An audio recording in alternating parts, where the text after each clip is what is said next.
Happy Thursday, folks. Today on the podcast, we have Andre van Heerden, the founder of AirBTC. So, before I even start with his very eclectic profile, maybe I'll just read you his bio, right? Key things to know: Bitcoin only, meat, sarcasm, memes, comedy. That's literally everything I love. So, I had to get him on, pick his brains, and see what he's about.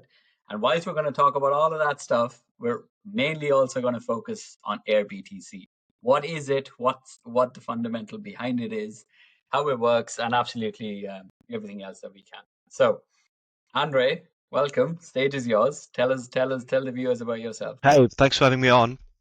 So I'm a hardcore Bitcoiner from Cape Town, South Africa. Fell down the rabbit hole in late 2018, and I've been living fully on Bitcoin for about 3 years. So I wanted to start a Bitcoin-only company, and I eventually ended up founding AirBTC. I think we can talk about that a bit. And I've been very active on Twitter for since about I think 2021. Um, I only follow other Bitcoiners, and I love having conversations on Twitter with other Bitcoiners and like-minded people. Yeah, and being from South Africa, I'm also a meat lover. Same as you. Meat is very much part of our culture here, um, and I have done carnivore diet before as well. Loved it. Bit hard to keep on living on it for me. I also like eating other stuff. Yeah. Seed oil disrespecter. Um, yeah, I also like calisthenics. That used to Yeah. be in my Twitter profile. I think that's the best way to exercise. Um, so yeah, thanks for having Awesome. me on. Yeah. Wow. That's a lot of yeah. You've hit a lot of the hits, to be honest. So I mean, I'm a carnivore. Well, I used to be a full-on carnivore for about 11 months, or I'd say a little bit longer, and I shed a lot of weight. I never felt better. I was like, it was insanely good for me, right? And I'm also a seed oil disrespect. I mean, everything I cook now is pure tallow, right? So anytime I need to use any sort of oily thing, it's always tallow, which is actually left over from some of the steaks I would have cooked the night before. So it's kind of like it's a circular carnivore economy, if you will, in my kitchen. Um, but I'm really curious about your. So before we go into AirBTC, you said something interesting. You said you've been living off Bitcoin only for the last 3 years. How the hell do you do that? So I earn a salary in Bitcoin, and I basically just sell just enough of it for the expenses that I am not able to pay in Bitcoin. Mm, And we have a P2P group in South Africa. So I basically fiat just comes in and goes out at the end of mm, every month or as I need to spend it, and the rest of everything that I earn is in Bitcoin. Um, and that is interesting.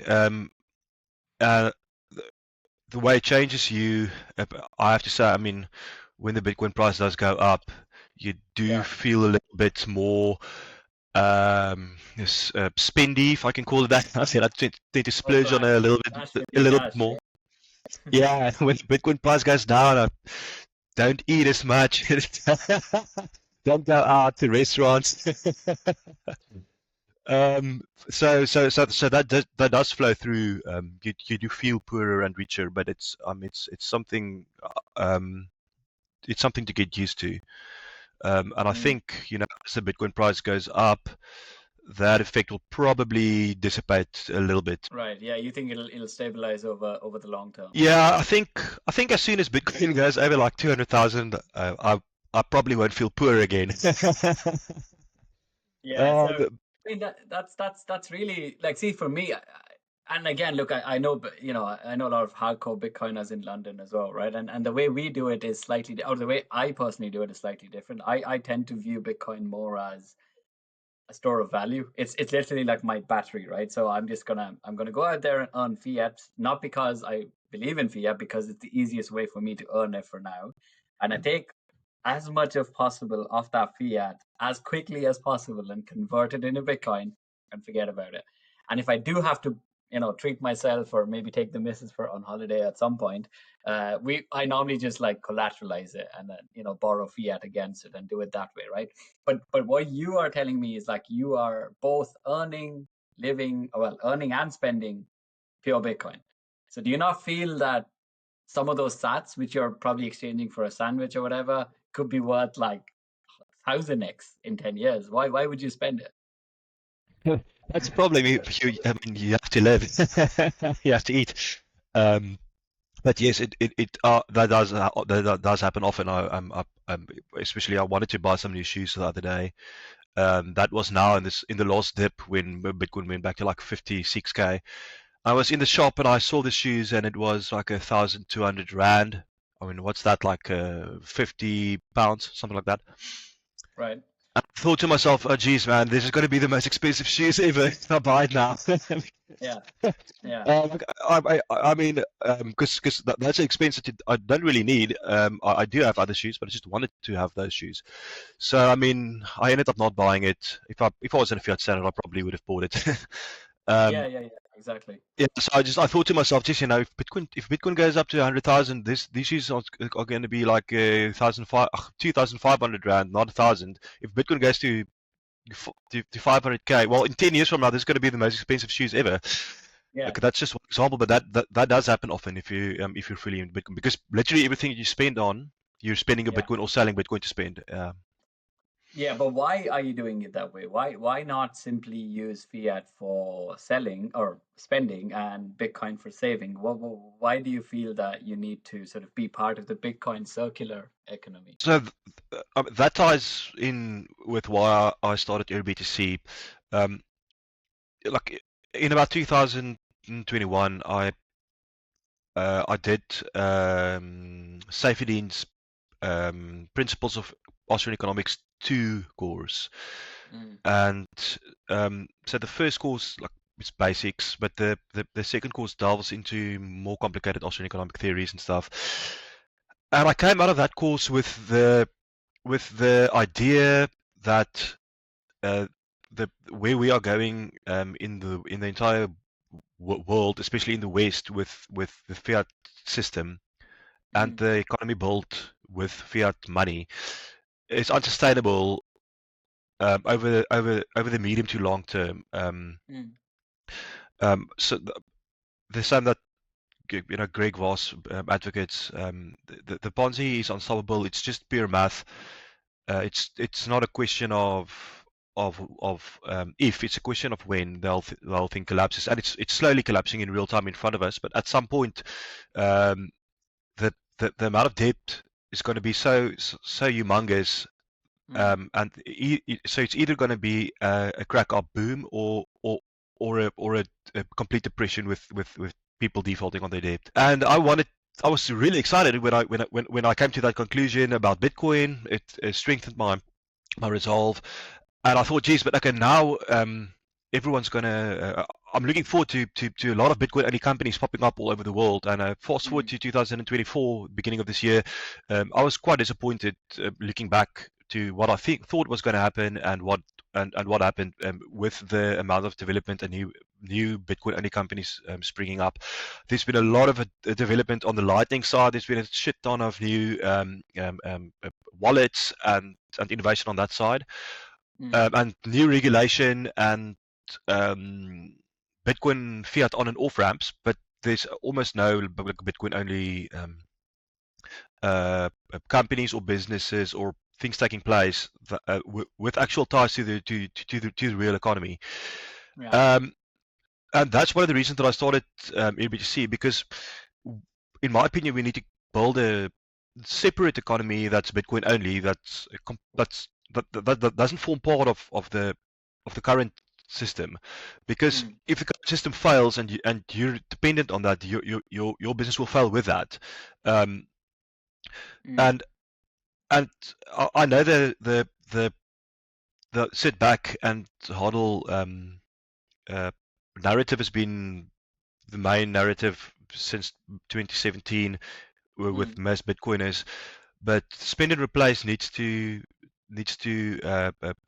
people need to start doing that, because if you keep your coins in your hardware wallet until 2030 when Bitcoin reaches $1 million and you bring it out and you want to spend it now, is your plan to transfer that to a fiat exchange and sell it for fiat and pay tax and then spend that fiat, or do you want to spend the Bitcoin directly? Because if Yeah, you want to spend it directly, it if you who are a holder in a off-chain on a hardware wallet, I'm the person that's going to build and spend on and create a Bitcoin circular economy. And there isn't someone else who's going to do it. We all agreed, need to do our agreed. part. Yeah. Yeah, no, I absolutely. And I think that's kind of been the ethos of Bitcoin, right? The whole idea, I think, for Satoshi and some of the OGs has always been to look at this as a currency as opposed to a pure hoarding thing that always increases. And the beauty of Bitcoin isn't so much that Bitcoin's increasing in price, it's literally that the fiat you're using to measure it is decreasing in price, right? If you're getting shipped money, so of course the best money is going to be more expensive, right? So I think our measurement scales are flawed, right? And I think and that's globally, right? So whatever the fiat currency, and the US dollar is one of the most sort of the best, one of the best fiat currencies, and even that just gets annihilated by Bitcoin, right? And I think the whole measurement is blown out of the water. It doesn't really matter. So I do, from the ethos perspective of being a true blue Bitcoiner, I get it, right? But I think there's two. So there's a strategic view on why I think companies don't, why you don't see, to your point, Bitcoin only companies. I think strategically they view it as a reserve asset, as a treasury asset, like MSTR, for example. Like using that playbook is probably going to become more and more obvious as things progress. So there's that problem. And then on a tactical side, there's things like, how the hell do I account for this? How do I, like FASB, when I account as a public company, how do I show my accountants? How do I show the shareholders? How do I explain to them what a SAT is? And those kind of, it's difficult, right? They don't want to necessarily do that. The financial control bodies may not necessarily even understand it in the first place. So why bother? Just hoard the Bitcoin and let it go up, right? I mean, it's an easier option. So I don't know. I mean, those two, I think, are key components here as Yeah, well. no, definitely. That's why at AirBTC we're Bitcoin only, so we don't have a fiat bank account, and we don't have to succumb to any of those regulations that Mm, comes with that. Um, so Um, I mean, that does help a lot. There's a lot of bullshit that normal companies need to go through. I think yeah, there's a huge hurdles to overcome if you want to start a normal company. While if you're Bitcoin only, you basically only, I mean, you only need a Bitcoin address, and you can start yeah. receiving funds immediately. And on top of that, you can now structure whatever you want to build on top of that, just like you want to. Hmm. You don't have to comply to anyone because traditionally the way that they would get to you is they would threaten to close your bank account if you don't comply. If you don't have a bank account, they can't close it. Yeah, yeah. No, I Um, mean, like it's and unbelievable. Like it's yeah, an unreal piece of tech. yeah, and then also, I mean, uh, one of the other reasons that there's so little Bitcoin only companies is because if you're not accepting fiat, you're basically excluding the largest portion of your potential client base. If you're selling shoes in your town or coffee or whatever, you can't be Bitcoin only because 90% of the people that's going to be your customers will want to still pay in fiat. So Yeah, there you're back to square one again. yeah. That's what the way that I came up with AirBTC is. I thought if I only focus on Bitcoin, then I can Bitcoiners will support. Only focus on Bitcoiners. The the community is very geographically far apart, but Bitcoiners should support each other and should support Bitcoin only companies. That's what I'm hoping for. And Mm, so far, mm, the interest and feedback from the community has been great. mm. No, that's awesome. That's brilliant. I mean, it takes, like, I mean, I know, like, I have a consulting firm company, and even for me as a one-man consultant to run my company, like the amount of ridiculous fiat paperwork and the fiat prices I pay an accountant just to file those bloody taxes on the exact time and show all the expense receipts and show this and claim that. it takes up so much of my energy, which is actually I should have been spending on earning more revenue, right? I mean, that's what I should be doing. That's a waste of your time, and it's actually a waste of their time as well, because that person's entire life is dedicated to doing all this stuff. Yeah, it's Yeah, madness. it's insane. It's madness, and I think over time, I think again, like with the whole side hustle culture, right? So I think side hustle culture started, to be honest, because on some level, all of us, whether you're Bitcoin or not, just understood that money is actually getting cheaper and cheaper and cheaper, right? Like the cost of living crisis is just going through the roof. I need more money just to like do the basic things in life, right? So that's how the side hustle thing has already taken root. But I think Bitcoin is like a side hustle pro max. Yeah. I mean, it's literally like, right, don't have to worry about anything. Get a bloody cold store. Don't even get a cold storage wallet. Just download a wallet for free from the App Store, set it up, and start giving your products and goods and services, collect the money, and thank you very much, right? So it's already there. It's already there. It's just I think people get a bit freaky about when it comes to the law. It's like, oh my God, taxes, right? The IRS, right? Whatever, right? Like, it is it. I wonder if it's just a more of a mental block than an actual physical problem. You know? Yeah, but I mean, it just depends on how much you hate your government. I think it's in Western countries, like in the UK and in the US, there's still a lot of people that have faith in their government, and I think that Mm, they're doing a good job. In South Africa, I mean, it's a total joke. They've been blatantly stealing for 30 years, or actually much longer than that, because we had the even worse government before the current government. mm. Um, so yeah, but, uh, uh, I see. The further down the line it goes, and the more people start losing trust in their government, uh, the easier it becomes to to to revolt. I almost want to say, and that's the whole idea of Bitcoin. It's basically a peaceful revolt against oppression. Yeah. We don't now have to arm ourselves and go out into the streets. We can just take our wealth and take it out of the system that they're controlling.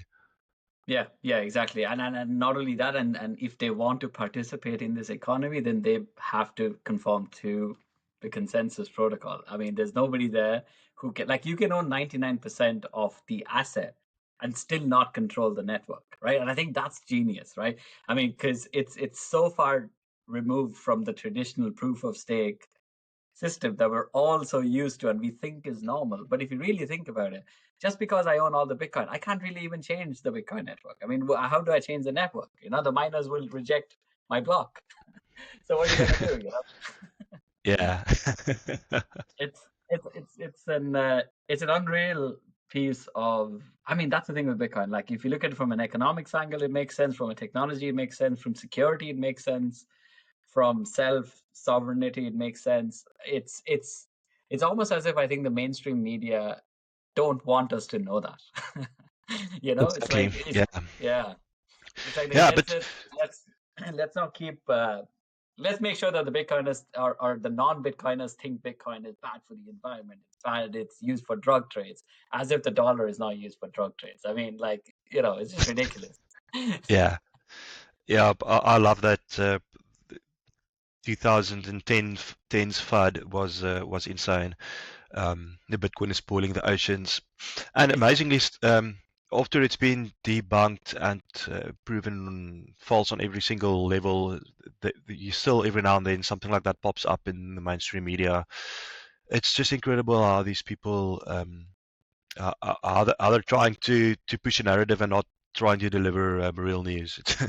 yeah, yeah. Because I It's mean, again, I it's heard that insane. on the BBC last. So the BBC published an article a couple of, I'd say about last year, saying every Bitcoin transaction takes as much water as a full Olympic-sized swimming pool. It's like, no, it doesn't. But like, but you're saying it like it's fact, and like, I mean, and people like believe that stuff, right? I mean, not everyone even understands it. Some Bitcoiners might believe that, and it's like you Yeah, just peddle information which is completely wrong and not even accountable for it. Like, I mean, where does this stop? You know? yeah. I've got an interesting thing that I wanted to ask you. Mm, So at AirBTC, and through my journey and meeting a lot of other Bitcoiners over the last couple of years, Yeah. I've realized that there's a certain type of personality, I almost want to say, when it comes to Bitcoiners. A lot of people are honest and hardworking, and also a little bit um, contrarian, I almost want to say.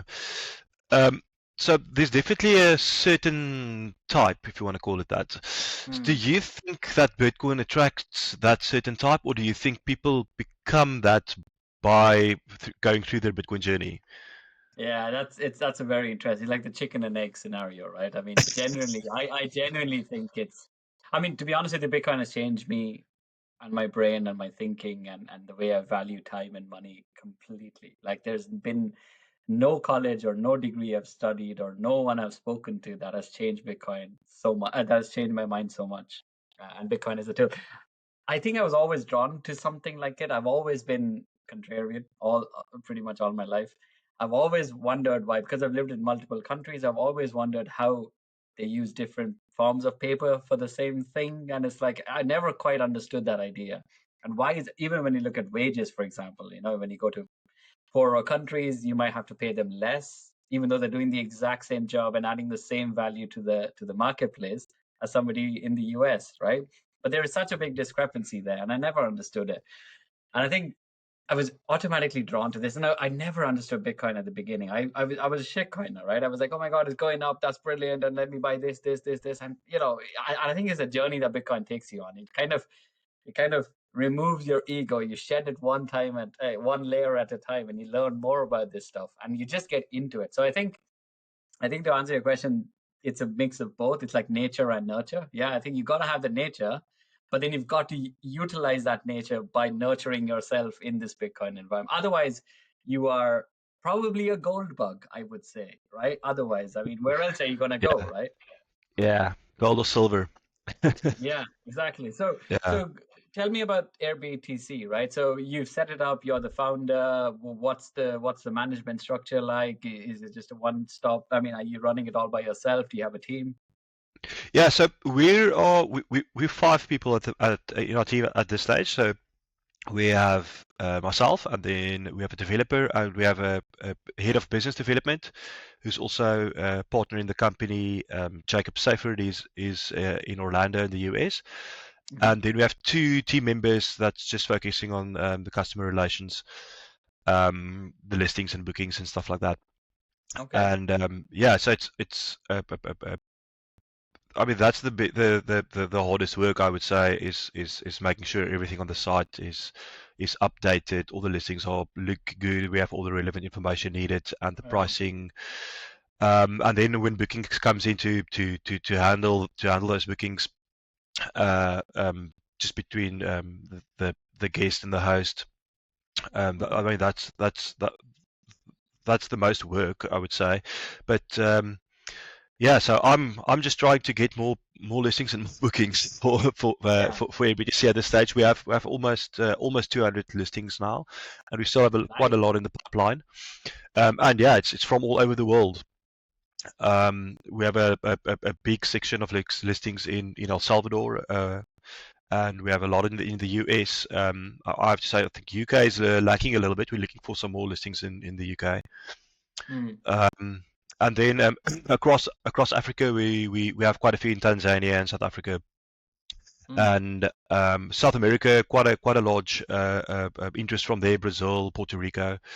So yeah, it's picking up, but I think if I go and look at our totals on Twitter and the viewership of the media that we've been on, Yeah. I think we've only reached about plus minus 35,000 people in total. Okay. So, and I think there's a lot more Bitcoiners out there that can potentially still hear about us, and I also Yeah. think there's a lot of people because most people are originally very interested when they hear about the concept or the idea, and but I mean the chances of there being a place available to book when you log on, say you go on and you want to travel to for the weekend, the chances that there's a place for you to travel to is almost zero because the world is huge and we only have 200 listings at this stage. But Yeah. as it grows, that problem should. There's also a chicken egg problem. It should solve itself, or I'm hoping for that. So Yeah. more, um, I think a lot of people are sitting on the sidelines and just waiting to see what happens before they jump in and use our service. And we're Yeah. doing our best to better ourselves and get a better user experience Yeah. for our guests and our hosts. And we're upgrading the site daily with new features and bug fixes and stuff. Um, so That's yeah, we're brilliant. just trying to You're build it out, um, and we're doing the hard work. Yeah, no, it's brilliant. I mean, like that sounds like it's a full-fledged. I mean, look, it looks like you've definitely. I mean, you're still probably in the startup phase of the evolution of the company, but it's brilliant. I mean, hats off to doing this. I mean, I remember when I first saw, and it appeared on my Twitter timeline, AirBTC, just out of nowhere, right? It wasn't even a promoted ad or anything. It was just there, and I was like, oh my God, how have I never heard of this stuff? Then I looked into it, and I was like, brilliant. Like this is great. I mean, as a Bitcoiner, for example, planning my holiday. I again, like I said, I mean, the first thing I think of is, okay, we have that much savings in Bitcoin. I need to sell that. I need to wait for the market. I need to tax it, and then I go and purchase something like Airbnb. But this is a different. I mean, it's actually more cost effective for an actual Bitcoiner, I think, as well, right? Because yeah, I mean, it just takes away all of that headache. When it comes to the expansion plans, right? So this is purely, are you following like the Airbnb model, so anyone can log in and put in their place on rent or whatever? Or do you want to tie up with hotels and things like this? How do you see this expanding? Yeah. So we do have hotels as well, but I mean that for a hotel to be Bitcoin only, there isn't a lot of them. So we're not planning to add fiat payment ever. Okay. So as new people start or larger institutions or groups start accepting Bitcoin, they can also list on AirBTC. So we only take Bitcoin in, we only pay Bitcoin out. Oh Um, wow. Okay. that allows us to launch worldwide. So anyone in like literally anywhere, as long as you have an internet connection and some photos of your place, can upload your property, and then anyone from over the world can book. Um, so the I mean that does have its advantages and its disadvantages because I think the Bitcoin community is large, but they're very far apart geographically, all spread thinly across the world, Mm, and we do have some strategies to mitigate that problem. We're focusing on Bitcoin only events, conferences and other events, parties and stuff like that. And trying to get listings in those areas for the Bitcoiners that from the Bitcoiners that are hosting those events, so that the Bitcoiners that are attending those events can book through us. So that's one of yeah. our marketing strategies. And the other one that we have is we're trying to focus on Bitcoin circular economies. There's a Hmm. lot of Bitcoin circular economies popping up, or projects like that popping up all over the world. And we have a what we call it an ambassador program where if you have a or you're part of a Bitcoin circular economy, you can join up, and if you get listings in your area, then we can give you like a profit share from Mm, the listings that you brought to us. And I think that model is a win-win-win for everyone involved because if you have a circular economy project, one of the largest problems that especially more rural places have is how to get Bitcoin into your area. Um, and so you have to sell something that you produce locally to be able to mm, buy Bitcoin from outside. And if your currency is shit, that sometimes that's hard. yeah. So now people can, if a host lists their property on AirBTC and someone comes to stay there, that firstly they pay that host who's living there in Bitcoin. So Mm, that Bitcoin already flows into that circular economy area, and that host is probably going to spend that Bitcoin in that town. So that helps for that. And then also the person that booked that's going to come and stay there, if they booked for AirBTC, that means that they're a Bitcoiner. So when they come and stay, they're probably going to also spend in that town some more Bitcoin. yeah. Plus, then we're giving a kickback to the circular economy project, which can use those funds to to build the circular economy project out for their own marketing purposes or whatever they're trying to do. Yeah. So I think the ambassador program is a win-win-win for us, for the host, for the circular economy project. Um, Yeah. uh, um, Yeah, and for the traveler. Yeah, yeah, no, exactly. I mean, I'm working a lot with a couple of organizations close to where I live, right? And the whole idea is again this. So we're talking to merchants, we're talking to pubs, we're talking to, street vendors, for example, to start accepting Bitcoin, onboarding them, giving them the Lightning wallet, giving them that stuff, and then literally having things like Two for Tuesday. So I work with Boom Bap Burger, which is a it's a burger joint in parts of London, right? And they have this Two for Tuesday offer. So you go in on a Tuesday, you spend your Bitcoin. If you pay in Bitcoin, you get two burgers for the price of one, kind of stuff, right? So it's happening. It's going to be slow, and but it's definitely going to happen. That's what I think, and I think the problems I see, which I think you may also probably relate to, is some of the merchants that we speak to. So because they are businesses, they have a very heavy emphasis on cash flow, right? So and because that cash is fiat, it's hard for them to get loads of earnings in Bitcoin and then not being able to convert that into cash at the time that they need. So that's actually the primary difficulty I see when I talk to these guys. But for Bitcoiners using AirBTC, that's not really a problem, I don't think, right? Because they're paying in BTC, you're accepting BTC, the owner gets paid in BTC. It's all BTC. Whereas, yeah, it's the Mhm. on ramp, off ramp stuff that causes problems at the minute. Yeah.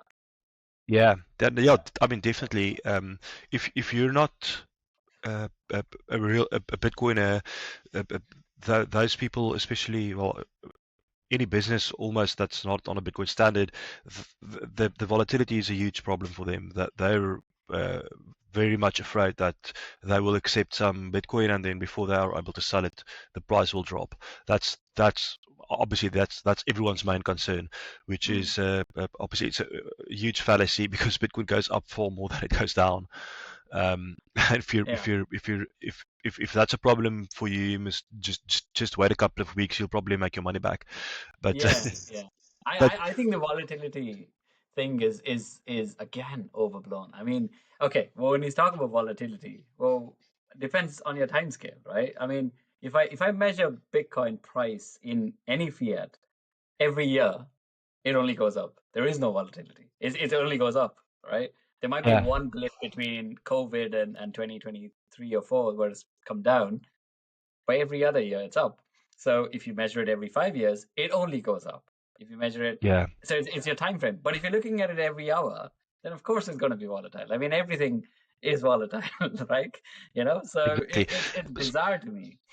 Yeah. Yeah, yeah. But I mean, if you um, I saw a graphic the other day, percentage of Bitcoin's life where if you purchased it, you're in the green. And I think beginning of this year when Bitcoin's price was still low, could have been last year October as well. I can't remember now, but even at the lowest point, 93% of the time um, that Bitcoin has been alive or existed, Yeah. if you purchase it and held onto that, you're in the green. And Yeah. I mean, obviously, as soon as it reaches an all-time high, that that goes to 100%. Yeah. Um, but it Exactly. can't be there. It, anything that goes up that quickly, volatility creeps in and it goes down. I mean, that's just any market works like that. If Yeah. you look at And I think people any, people also people forget that Bitcoin, unlike the stocks or unlike real estate or unlike gold, is traded 24/7, 365, right? So it's literally on a Saturday night, I could have had a beer too many and then I decide to sell and there's a buyer for it, right? Now try doing that with Apple stock. And if you did do that with Apple stock, and then show me the volatility of that Apple stock, because it's going to go the same way. It's an open free market that's 24/7, 365 available, right? If the stock market yeah, did that, my hypothesis is that it would be a lot more volatile than what it is. You literally have makers and market stoppers in the stock market, right? We remember when GameStop was going through the roof and they called a halt to trading, right? Imagine doing that to Bitcoin, right? The only way they can do that is to bring Coinbase down, and Coinbase does go down every time Bitcoin goes up. It's like I mean, how the hell is that happening? You know? yeah, they're trying.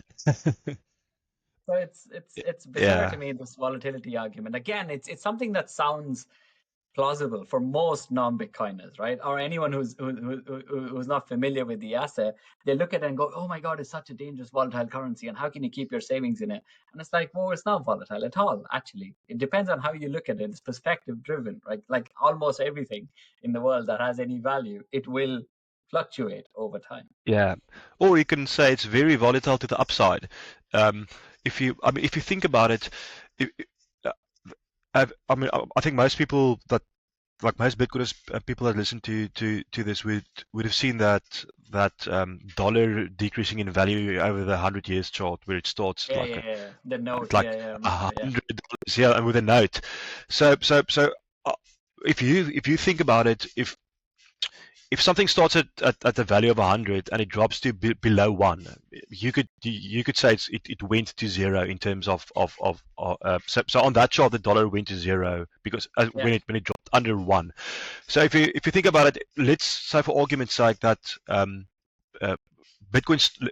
Let's forget about the very early days. Let's say Bitcoin started at $1 per Bitcoin. Mm. Okay, just for argument's sake, when it reached $100, that means that the dollar already went to zero against Bitcoin. Okay, then when Yeah. it reached 10,000 for dollars, the Bitcoin dollar went to zero against Bitcoin for the second time. So Yeah. when it reaches now, okay, when it reaches 100, when it reaches a million, it would have gone. Um, the dollar would have gone to zero against Bitcoin for the third time. Um, I mean Yeah. that's insane. Bitcoin it's only existed for 15 years. I mean, um, it's um, it's crazy if you think about it like Yeah. that. Yeah. Yeah. And then I read a really, really interesting stat that showed that actually Bitcoin in trading hours is older than the stock market, older than the US stock market, because it's been running for 15 years, even with the exchanges, 24/7, 365. If you multiply that out by the 9 to 5, removing the bank holidays of the stock market since its inception, whenever it was in like early 20th century, Bitcoin's actually older. It's more mature in trading terms There's than more your trading. search term. Yeah, Yeah, exactly. incredible. It's mad. Yeah, It's mad, So again, it's this whole the problem, Andre, I think, is a lot of people. It takes. I've spoken about this before, and I'm going to write an article about this. But you know the way the mining thing works, the whole proof of work within Bitcoin, right? You've got to expend energy to have the right to add an entry to the ledger, right? That's proof of work. But to even understand Bitcoin, you have to put in the proof of work, because if you don't put in the hours and you don't understand this stuff, you don't even you don't have any conception of this thing. So without that, and you won't have simply the getting conviction it. to hold. Exactly. Exactly. So Yeah, there is the table stakes are you got to study about this stuff and then come to the table and then even dare have an opinion about it, right? What we have from mainstream media and the normal no coiner on the street, it's going to be things like, yeah, but it's volatile because he hasn't put in. Do you know anybody who's studied Bitcoin for 100 hours who said, yeah, this is a piece of shit, it doesn't work? Like I've not met anyone who's put in the effort who says, yeah, this doesn't work. yeah. Well, maybe if you spend 100 hours listening to Peter Schiff, I don't know about Schiff, possible. man. I think he's a closet Bitcoiner. I genuinely Yeah, think so. I think he's just literally just like massaging the price, because who the hell is listening to this guy? I mean, he's talking about this for the last 10 years. And it's like, yeah, what are you on? What planet are you on? How can you not get this? Like, and he's yeah, anti-fiat. And he's got the gold bug mentality. So if anything, the gold bugs should be the most pro Bitcoin, right? It's the next best yeah. asset. Exactly. A lot of them are the gold industry is divided there's a very big divide and in the gold between gold bugs, those who like Bitcoin and those who don't, and it's like almost like a quiet battle between them, and I think they're like Mm, the gold community is so small. And now they have this divide as well. I yeah. think it's very tough for gold bugs to speak to each other, and then the one guy likes Bitcoin and the other one doesn't, and then it's like the elephant in the room actually between them. Yeah, Um, exactly. And but for but those people who compare Bitcoin and gold, I mean, imagine running AirBTC on a gold standard. Imagine having Air Gold, yeah, right? So now for me to come and live in the place which I booked, I now have to carry a bar of gold with me across countries, give you a Yeah, snippet of it, and yeah. then go, I hope that settles Please. the deal. Yeah, sure, exactly. Like it's ridiculous. Yeah, yeah. You'll have to just start relying on third parties again, and then we to hold the gold in a central location and have the ledgers and update it between us, and then within 15 years we'll have the fiat standard all over again. Exactly. And the central authorities will also then start doing fractional reserve of the gold, right? Because then they're going to produce, they're going to claim they have 10,000 bars of gold when they have one. And then it'll be like everyone has a gold certificate and everyone can go to the bank to collect it. And if they did do that, there'd be not enough gold. And that, there you go. That's another explosion or implosion of the system, right? So it's ridiculous. Yeah, yeah. Then they'll have to start a central a bank of banks who can lend out as a lender of last resort. Exactly. Exactly. They call it a central bank or a central reserve. Yeah. So Yeah. what do you make of the likes of, like the ETFs or even BlackRock or MicroStrategy who are basically hoarding a shitload of Bitcoin right now? Do you fear that they might go down this route of, oh my God, let's start issuing debt against this Bitcoin and then let's make this? So are we not simply introducing another fiat standard? I think I think I mean getting those big players involved will be very good for price movement. It's definitely needed for Bitcoin to go over 100,000 to reach like 250 or $500,000 per coin. We need that type of Mm, cash to flow in. But I also think that I mean that isn't real Bitcoin. That's almost like paper. you're trusting them to hold your Bitcoin. I think if you have Bitcoin in the ETF, you won't ever be able to get that out. You might be able to get the fiat value out of that for a certain period of time, but if you have a look at the history in the 1930s when the US confiscated all the gold, they're probably going to confiscate all the Bitcoin at some point in the future. Mm, Um, the fiat system is a ticking time bomb. When it crashes, it's gonna be like the Great Depression, and they're gonna confiscate all. They're gonna just say all the Bitcoin in Coinbase is now the Bitcoin of the U.S. government, something like that. Um, and they're probably gonna give people fiat for that Bitcoin, which will mhm. probably depreciate very quickly. But if you have real Bitcoin that you're self-custodying, you, it'll be outside that system. So I Yeah. think that'll be. I I think governments across the world and banks are gonna accumulate a large portion of the Bitcoin supply. Yeah, yeah. Just make sure we don't sell them any. That's the key here, right? You don't you Yeah, don't you make don't sure want to yours give it isn't to part people. of that. Yeah, because if you look at some of the conversations that Larry Fink, right? I mean, I don't know how Bitcoiners have started trusting somebody like Larry Fink. I mean, he's running a bloody hedge fund. Like, I'm sorry, but he's not Satoshi Nakamoto, right? This guy isn't. He's looking to pump his bags, and fair enough, fair play to him. He's a very rich man, and he understands the value of Bitcoin. But the whole ethos of Bitcoin is you don't bloody trust anyone. Don't meet your heroes. Don't make heroes out of people who are simply leeching off you. And I think this fiat mentality that's going to be so difficult for people to dislodge, right? Like this whole idea that you hold your Bitcoin, you spend your Bitcoin, you're responsible for your own wealth. It's like it's too much for a lot of people to take. They don't want it, you know? Exactly. People are very scared of that responsibility. They like being able to sleep and thinking I'm trusting that bank with my money. I mean, I think that's a huge problem in human nature, and I don't think Bitcoin solves that. I think Bitcoin exposes that. Mm, Um, and it's mm, gonna. It's. I think people who are able and willing to take the risk onto themselves and the responsibility of custodying your own fund, your own wealth, will be mm. rewarded for doing that. Mm, mm. So okay. So I mean, considering you're running a Bitcoin only company and you're obviously I mean, you understand the life force that Bitcoin is. What do you see as potential, let's say, second order attack vectors on Bitcoin? So for me, for example, the ETF is potentially one, right? When you spoke about the government just going, right, we're going to clean up all that Bitcoin and we're going to keep it, or they might take over Coinbase, for example. I mean, like possible. Um, and nothing's going to harm the protocol. But what do you think could be mishaps along the Bitcoin, sort of in the Bitcoin eco space, that might have negative impacts to your ability to sleep at night, knowing you have all the Bitcoin?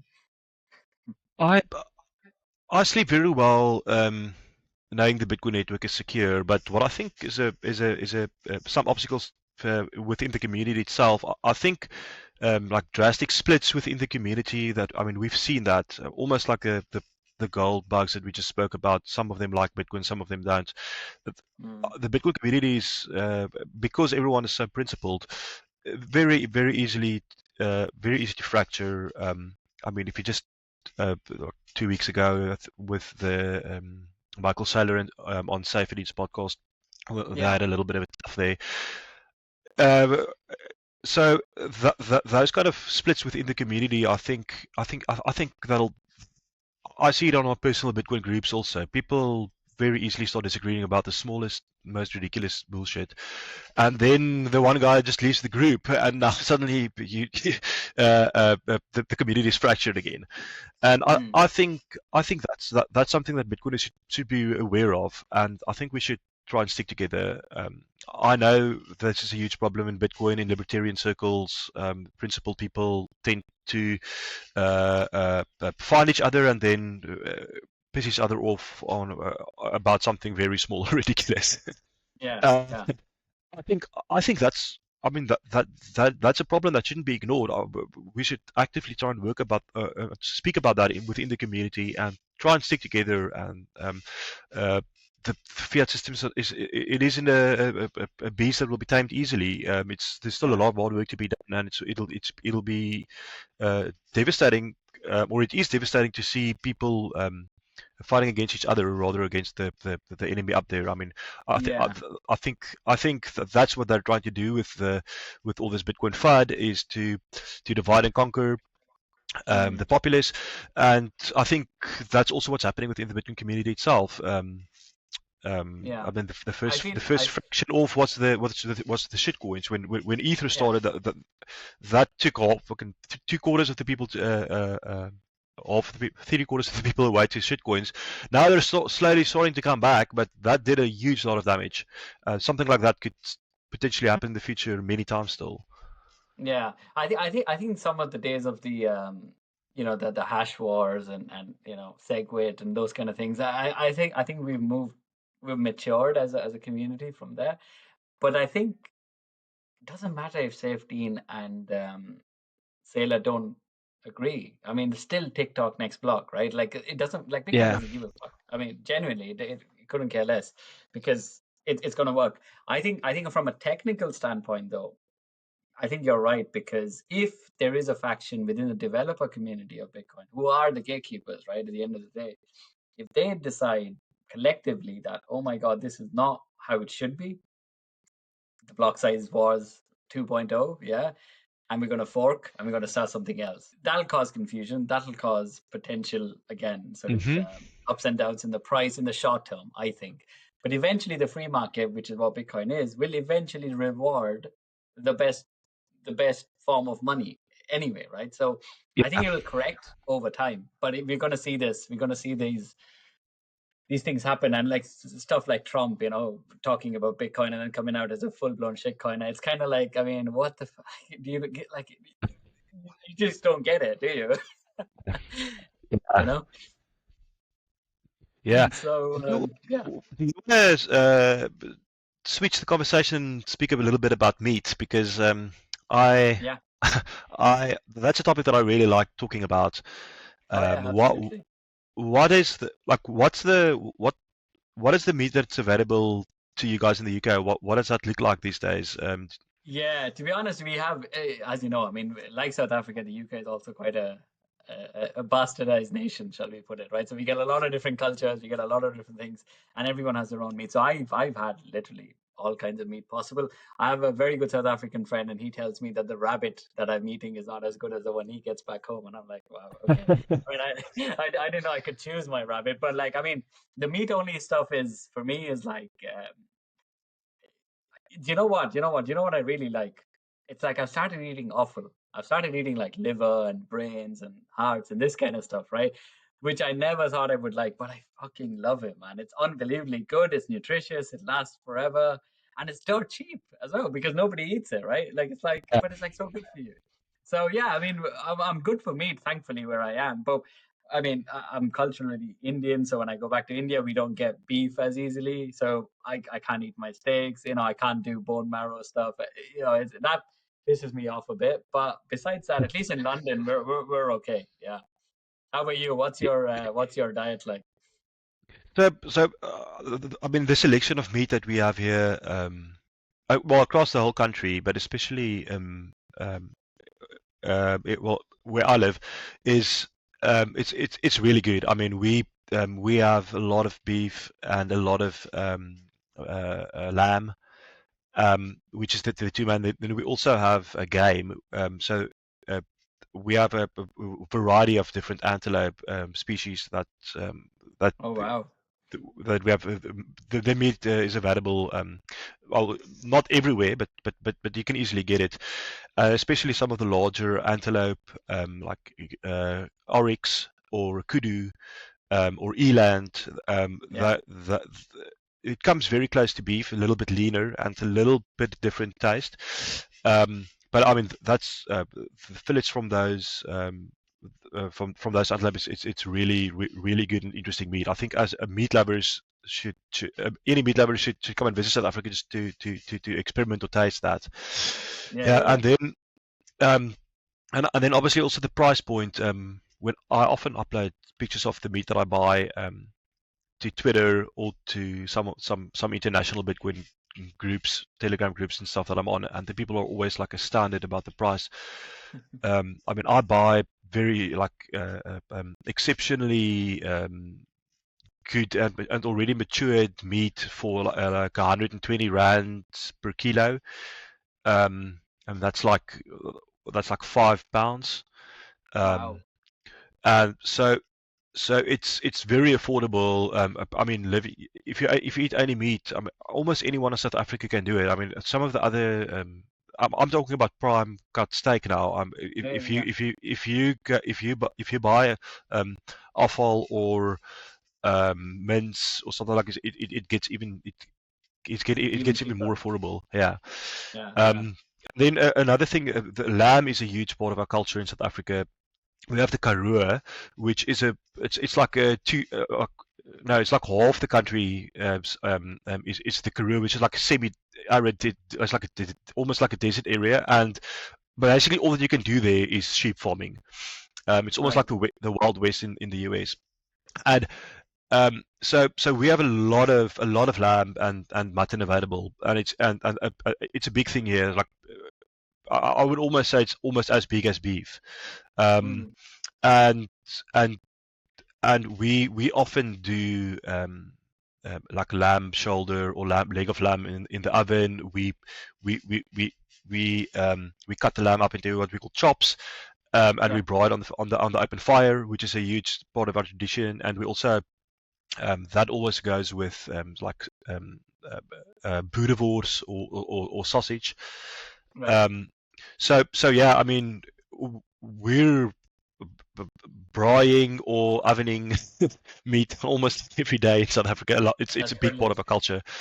Yeah. And do you see that? I mean, from a health perspective, because you know, I mean, like I said, going on the carnivore diet, like I mean, reduced, I lost a lot of weight, all my KPIs improved.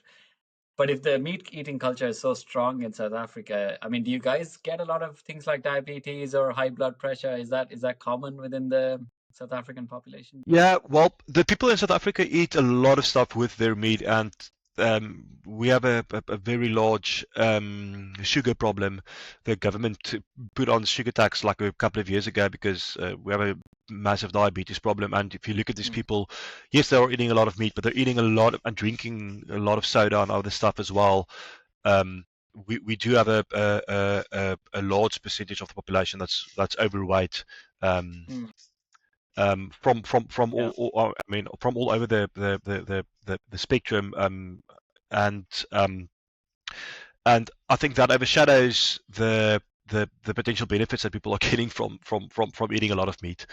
Gotcha, gotcha. Yeah, and the other thing that I'm always curious about when it comes to meat is, again, from my Indian background, right? Meat is like almost like I wouldn't say taboo, but it's very politicized. So, these are the kind of people who eat meat. These are the pure vegetarian people. You know what I mean? There's almost like this social element to it, right? Which obviously is not in London. But then again, there are some religious groups like Muslims and Jews, for example, don't eat pork, right? Like again, they have that view about that thing. Hindus Yeah. don't eat beef.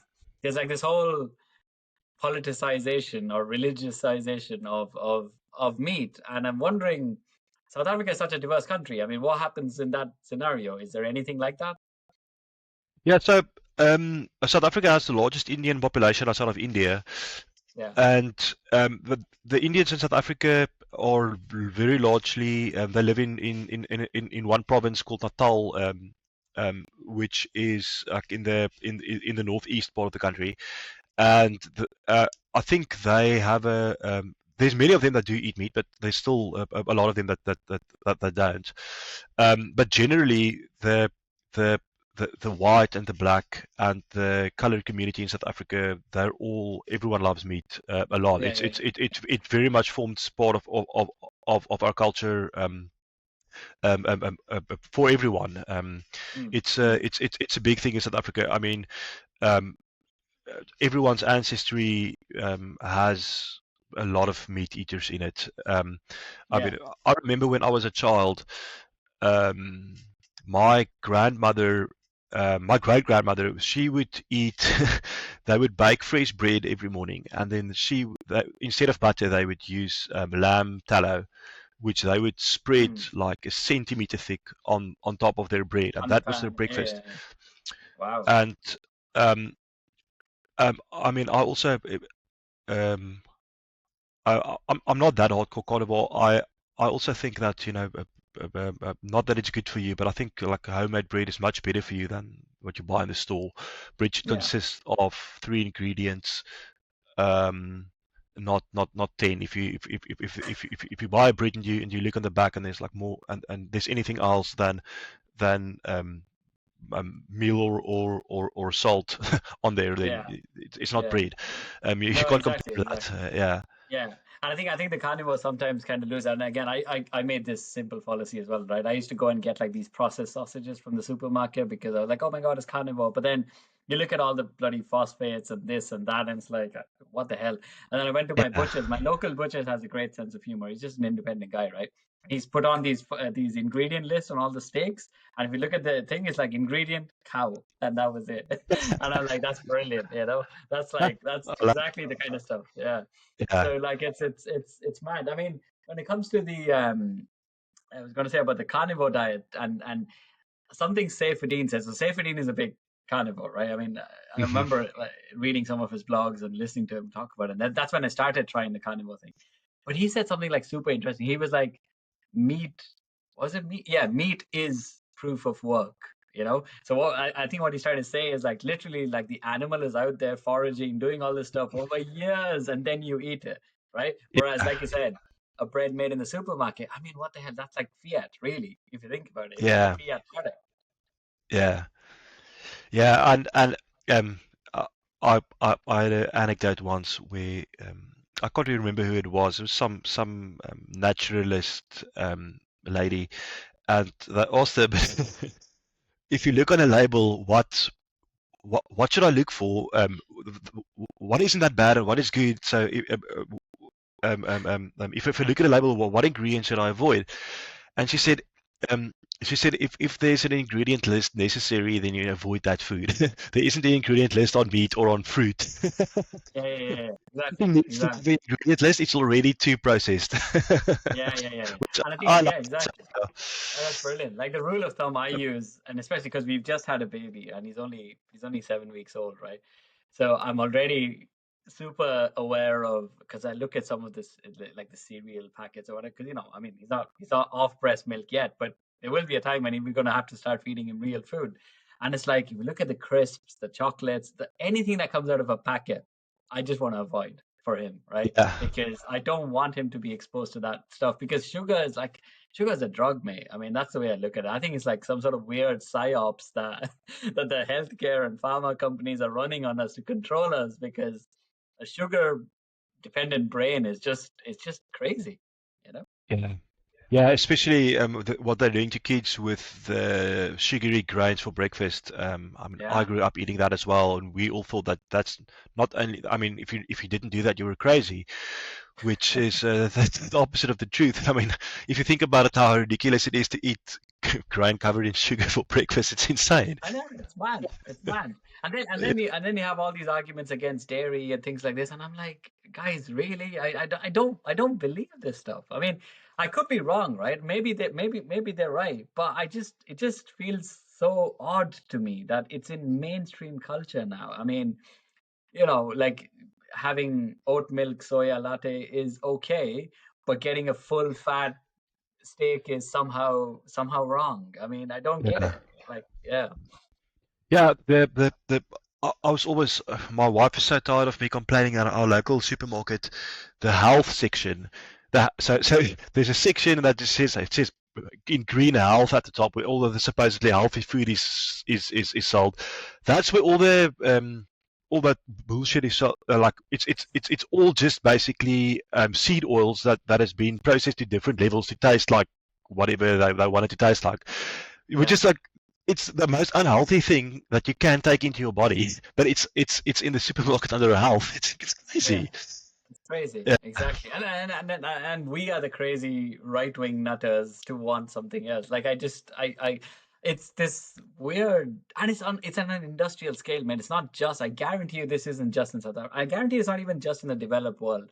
There are people and pockets in the undeveloped or the developing parts of the world who are also beginning to think and say these things and become part of popular mainstream culture. And I'm like, something is weird about this. Like it's like someone is doing this. They have to be, right? This is by design. yeah, How can this be random? exactly. I think it all ties back to money. I think it's just so easy to produce that seed oils on a mass scale with um like any type of ground can take sunflower, whatever they want to plant, and Mm, um they're just producing it for next to nothing, and they're trying to find the offset for it. And I mean, going to the health section, everything is two twice the cost twice what a normal non-health thing would cost. yeah, But yeah, yeah, actually, the ingredients that's in there is the cheapest bullshit that's available to man. It's literally industrial waste that they're selling to you, telling you it's healthy and charging you double the price. So that's, I mean, they're making a killing by doing that, yeah. and that's why it's so prolific. Yeah, yeah, yeah, and I like the way you tied it back to money as well, right? I mean, I think that's it's again, yeah, it's fiat food, it's the fiat standard. I mean, we're gonna keep it's happening with even things like clothes, for example. If you look at, like polyester is like a fiat textile. I mean, there's nothing really that goes into the making of it, right? It's just produced at mass and sold to you at a ridiculous margin, like a ridiculous margin. And even then, they can play around with the margin to make it seem like you're getting a discount. So there's a marketing angle to this as well. It's like the whole world as we know it is filled with these layers and layers of bullshit, right? And it's like, how do you unpack this stuff? And I think Very Bitcoin, true. yeah, it's Yeah. Bitcoin really cuts through all this shit, man, big time. I'm so glad I discovered it. Like I had no idea all of this even existed before. I would have been a happy sheep and completely oblivious to all of this. But then Bitcoin changed that for me. Yeah, I think it's the same for me. I thought I knew how the world functioned, but in the back of my mind, I was still very skeptic. Um, and when I found Bitcoin and Austrian economics, and I think safety played a huge role in that for me, I started to realize it's like a veil uncovering from your eyes. Suddenly you can think much clearer. You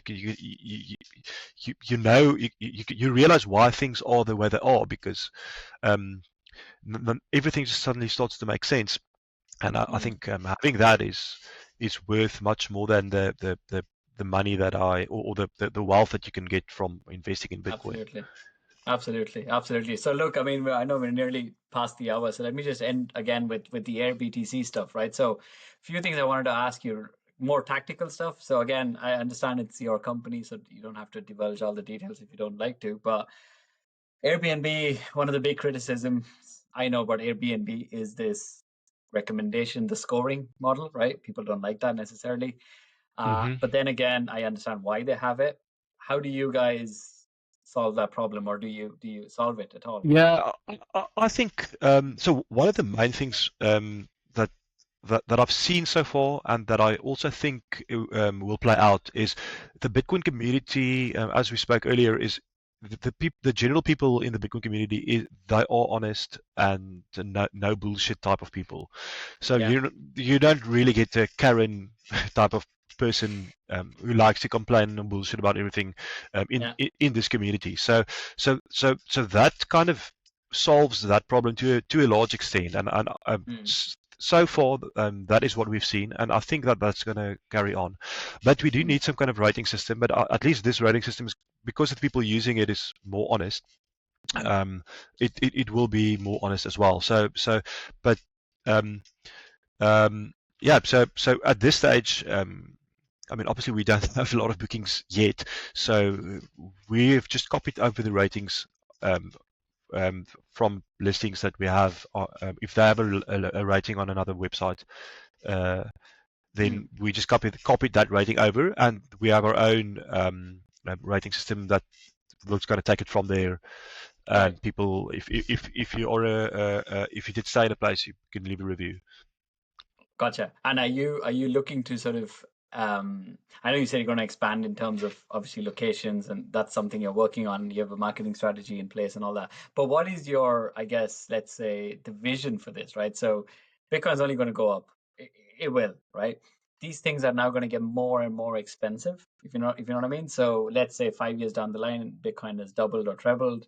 It's now going to cost me a lot more to want to stay in that place compared to the fiat price of it, because fiat's not going in 5 years.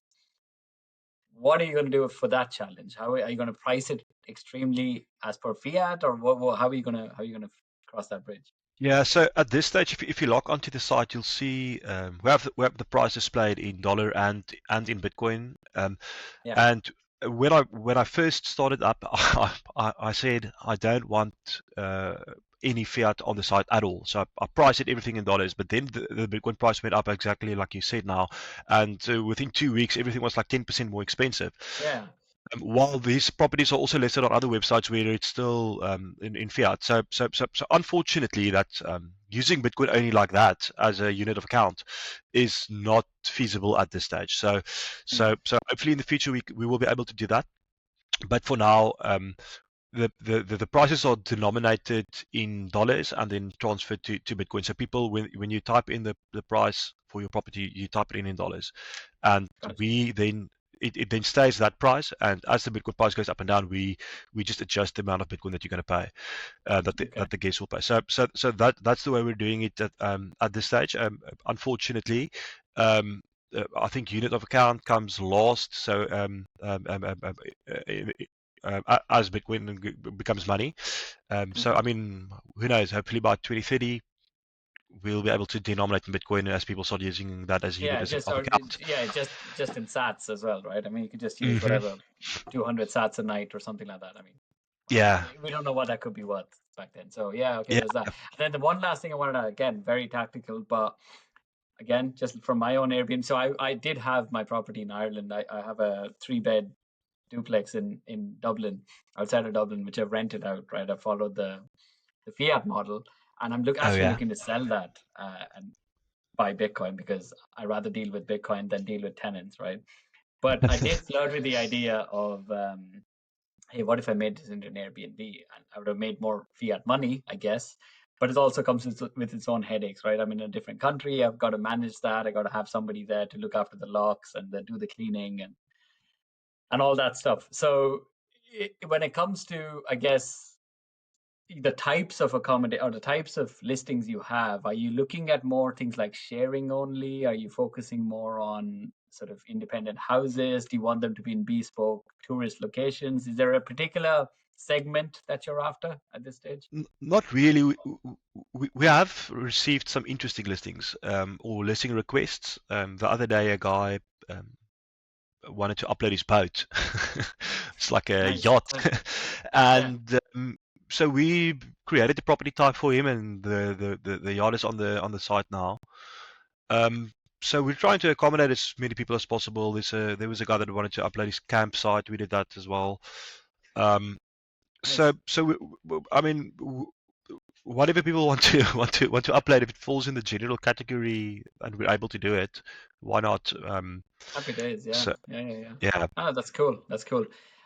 And let's say I did go onto AirBTC and I booked something and I've given you my Bitcoin and I don't like that experience that I had for whatever reason, and or maybe I can't make the trip and I want to do a refund or a cancellation. Fiat rails, okay, I can get some money back. My credit card company will sort me out. The blockchain is not going to return my money back to me. So what do you do in that sort of scenario? So, How yeah, do you ensure? that I mean that is the service that we provide. So we hang on to the funds until the stay is completed and the guest is satisfied, and then we pay the host. So I did a refund yesterday of a guy that couldn't make it. So I mean, it's actually much easier than I think that I compared this with fiat because of the transaction cost on Lightning is zero. So um, he paid me and I paid him back, and there was no transaction cost at all. Oh Um, wow. Yeah. I can imagine if that would happen if you had booked a place from the UK in um, wherever, and you paid with your credit card, and that uh, Yeah. 2 months later you want to cancel and the money needs to be transferred back to you. I could just think that um, Verbo, Airbnb, or wherever you book tools, they're gonna take a cut on the transaction Yeah. cost Of there. course. Of course. Yeah. Um, and also, it'll probably take longer than a fraction of a second to settle. So yeah, yeah, that's what we do. So we hang on to the funds until the client Yeah. is happy, and then we pay the house Yeah. only afterwards. That's brilliant. No, that's good. That's good you've obviously thought of that. And one other thing, and this is actually a good thing from a Bitcoin perspective, but it could be a bad thing for you guys, I think. And just to know your thoughts on this, right? So let's say, so again, Bitcoin does nothing for 99% of the time in terms of price action. But one Saturday night at 3 in the morning, it could bloody double. And even with a $1 trillion market cap, I don't think that's impossible. And it will happen, I'm pretty sure, in our lifetimes where you're going to get these omega candles, right? Yeah. Yeah. So I buy the property, or I book my holiday through AirBTC on the 19th. For a month away from now. Turns out the bloody Bitcoin has gone up, like it's trebled, right? And now I don't want to do that trip. I want my Bitcoin back. What happens there? Are you not like? I mean, that's a dicey situation for you. You won't believe me, but like before I started when I was developing the site, I woke up one night in the middle of the night with that problem in my head. I was like, oh my God, what am I gonna do with this? Yeah. But actually, it's not that big of a problem. Our cancellation policy just states that you will either get back the Bitcoin or the fiat if you cancel Beautiful. whatever is the least. So that might sound odd, but it's the only way. I mean, you can imagine if it goes the other way as well with our host. If someone had paid a year ago and now the guy's going to come and stay, but Yeah. he but the Bitcoin's price fell. Um, he's only going to get half of the amount that a fiat booking would get, Yeah. or a new booking would get. That's a huge problem. So I mean um, our rules and regulations regarding that is strict. So Okay. if you cancel from your own side, um, you will always get the fiat amount back that you Mm. paid, basically. Okay. Um, Okay. yeah. Fair enough. I think that, yeah, look, I mean, look, again, it's the best that you can do in these sort of, as Bitcoin matures and develops and stabilizes. I think this is a good sort of temporary workaround, but it's brilliant. And Mm. look, I mean, like honestly, the fact that you've actually put your money where your mouth is and actually set up a Bitcoin only company competing against, some of the big multi-billion dollar giants, and you're doing it by yourself and a small team, that's hats off, mate. I mean, like that's the true Bitcoiner ethos. So brilliant. I mean, I can't wait to actually check out the site and hopefully do a holiday on it. And again, like I said, the ambassador program sounds amazing. I think for a city like London, where rent is through the roof, it's exorbitant in fiat terms. Even a basic 2-star hotel is going to cost you 100 quid a night. You can't get anything cheaper anywhere, right? And with the baby now, we're looking to travel and it's things like this. I think having the flexibility to spend my Bitcoin to another Bitcoiner and help grow the community. I mean, I think it's a great bet for Bitcoiners. So yeah, look, brilliant. Thanks a lot for taking the time, explaining everything to us. What are your, just on closing? I mean, this is what I do with all my guests. I just do a quick, like a rapid fire thing, where we just have a few questions back and forth. There's no wrong answers, don't worry. So let's see. If you're ready, I'm gonna shoot. So describe Bitcoin in one word. Sound money. Well, technically that's two, but I'll let you go. I'll let you go with that. If Bitcoin was a sound, what would it be? I think the C note on a violin. Nice. How or when or where will you be convinced that Bitcoin has actually arrived? How would you know that? I think when people start paying tax in Bitcoin, that in the country that you live in, I think that would be a sign. I think when central bankers start accepting Bitcoin for their own salaries, then you would know Bitcoin won. Nice. That's nice. That's nice. Yeah, I agree. Actually, that's a good one. Yeah. Two more questions. Will there ever be harder money? I don't think so. No. No? You think we've achieved perfection with this? Yeah, I'm in the crowd. I think that it was a discovery and not an invention, and I don't think it can be discovered again. Nice. Cool. And then last question, $1 trillion question, actually, if you can answer this right.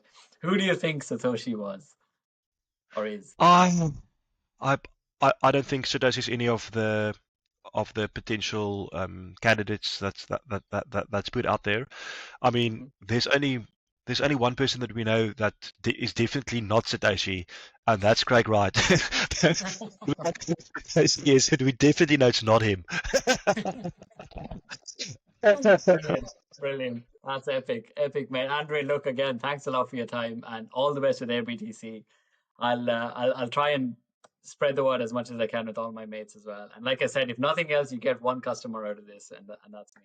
So Awesome, man. thanks Thank you again, much. Thanks for having me. Really enjoyed speaking to you, and yeah, thanks for having me on. And I hope you also do well in the future. Yeah, cheers, mate. Talk soon. Cheers.